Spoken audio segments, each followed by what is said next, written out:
कल्पतरु भगवान श्री कृष्ण की वांग्मय प्रतिमूर्ति श्रीमद् भागवत महापुराण आनंद कंद भक्तवत्सल भगवान श्री कृष्ण के परम अनुग्रह से परम दुर्लभ श्रीमद् भागवत सप्ताह ज्ञान यज्ञ का आज पंचम दिवस। ज्ञान की गंगा ऋषियों की अमृतवाणी इस त्रिवेणी संगम में आप समस्त भक्तजनों का स्वागत है। ये पावन गाथा स्वर्गीय किशनी देवी जी के पुण्य तिथि एवं समस्त पितरों के मुक्त्यर्थ यहाँ पे गाई जा रही है।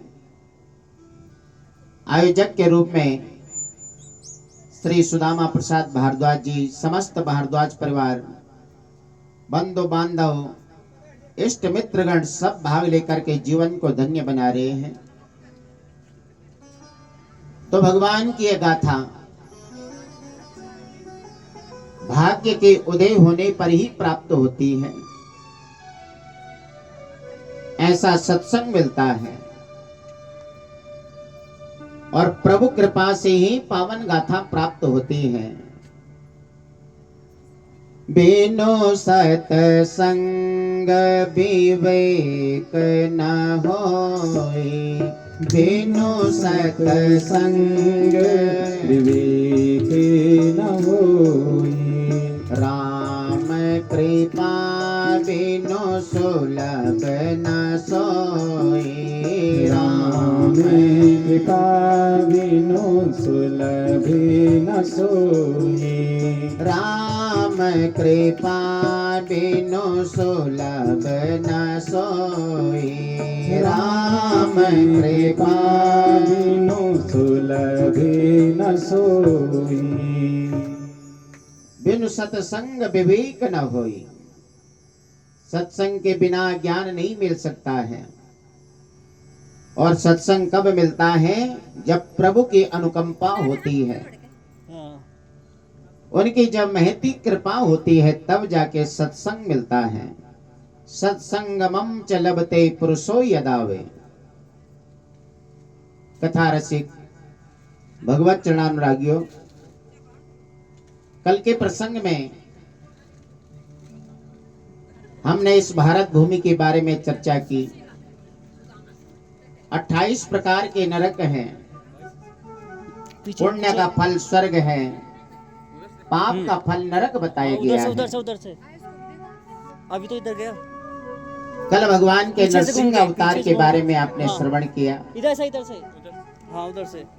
अपने भक्त प्रहलाद के लिए भगवान नरसिंह बनकर के आते हैं और इस प्रकार से प्रहलाद को बहुत सारी यातना भोगनी पड़ी।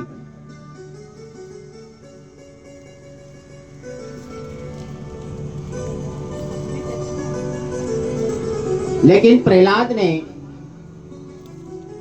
भगवान को नहीं छोड़ा है, भगवान को ही भजते रहे।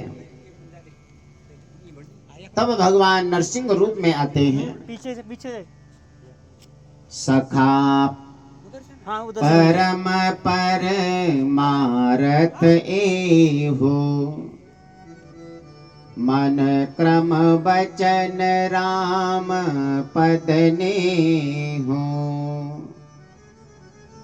और भगवान के चरणों में प्रेम करना ही जीव का परम धर्म है। दास्य भाव से, विनम्रता से भगवान को भजना चाहिए। तो प्रहलाद ने भगवान को भजा तो भगवान ने प्रहलाद को गोद में उठा लिया है और भगवान प्रहलाद से क्षमा याचना करते हैं कि मुझे आने में विलंब हुआ हो। से भगवान की सुंदर स्तुति की है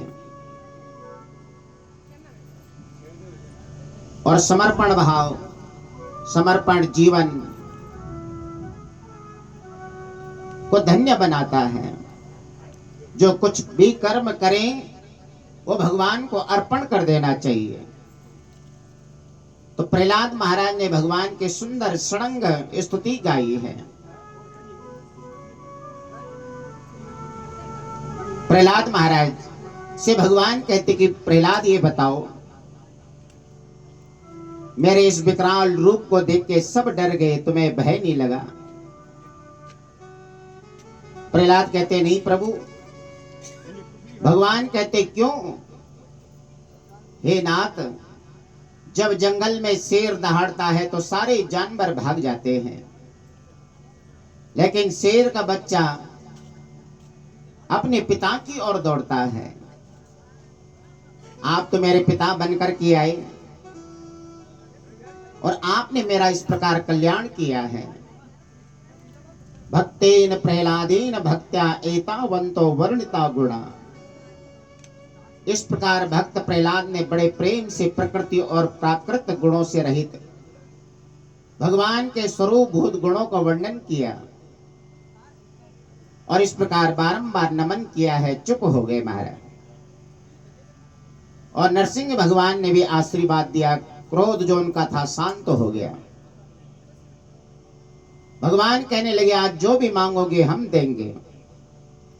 प्रहलाद कहते कि हे नाथ, मेरे पिता ने आप उन्हें मुक्त कर दीजिए।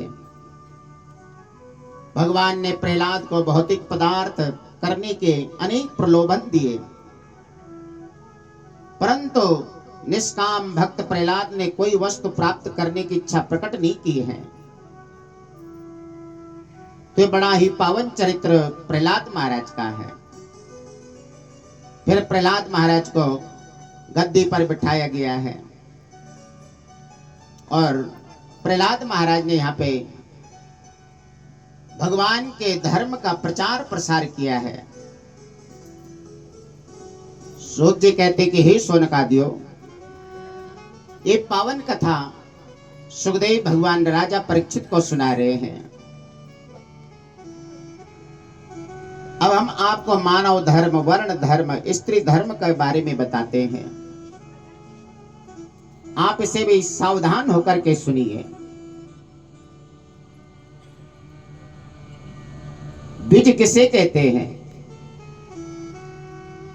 जिनके गर्भाधान से लेकर मृत्यु पर्यंत संपूर्ण वैदिक संस्कार होते हैं। तो ब्रह्मा ने गायत्री मंत्र से ब्राह्मण, त्रिष्टुप छंद से क्षत्रिय, जगती छंद से वैश्य की सृष्टि की है और हरिजन की सृष्टि छंद से नहीं हुई है। उन्हें भगवान के नाम का उच्चारण इत्यादि धर्म कर्म